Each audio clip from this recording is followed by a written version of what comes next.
Fala pessoal, bom, quero falar para vocês que eu acabei de terminar o livro da Epopeia de Gilgamesh. Pessoal, é um livro que foi escrito há mais de 1.000 anos antes de Cristo, pelos mesopotâmicos, e ele é um livro super atual. É um livro super atual. Basicamente, a história narra a vida de um cara chamado Gilgamesh, né, que ele é um semideus e ele é rei da cidade de Uruk.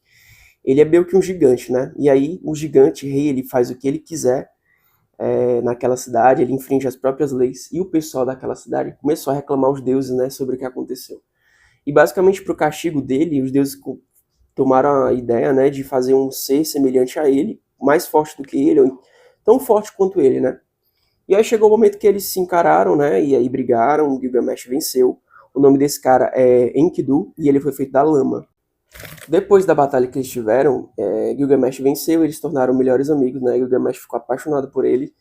E é até estranho, né? Porque a narrativa fala que o amor do Gilgamesh era como o das mulheres, né? O mesmo amor que ele sentia como as mulheres, ele sentia por Enkidu. Bom, na história eles ganham várias batalhas, eles saem para vencer com outros semideuses, né? Diversas batalhas, diversas criaturas e monstros. Mas em uma dos retornos de uma das batalhas que eles tiveram, o Enkidu ele morre, ele é amaldiçoado pela deusa do amor, a Ishtar, né? E aí ele morre e Gilgamesh fica extremamente triste, porque ele vê o cadáver do melhor amigo e ele fica se perguntando o que é a vida e ele cai na consciência de que vai morrer. Bom, e aí eu percebi que essa literatura da época basicamente narra a história, não só a história, né? Não foi feito somente para o entretenimento daquele povo, mas para elaboração sobre a morte, né?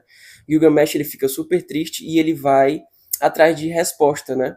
E aí ele vai para um cara, né? Ele vai atravessar o oceano para encontrar um cara que o nome dele é muito difícil, não sei como é o nome dele, não vou falar aqui, mas ele basicamente é o Noé da história dos Sumérios, né? Ele atravessou o dilúvio, ele foi abençoado pelos deuses, fez uma arca e conseguiu sobreviver após o dilúvio. E esse cara que venceu o dilúvio e que passou pelo dilúvio, né, que é o Noé da história dos Sumérios, ele é imortal porque os deuses abençoaram ele após o dilúvio acabar e a humanidade começar tudo de novo. E aí, o Gilgamesh fala com ele e pergunta a ele sobre a morte, né? Como é que faz para conseguir a vida eterna. E esse cara falou para ele que os deuses fizeram os seres humanos, né? Com um tempo limitado para morrer. E aí ele não aceita e tal, e esse cara começa a falar a história da humanidade, como foi que os deuses castigaram a humanidade com o dilúvio.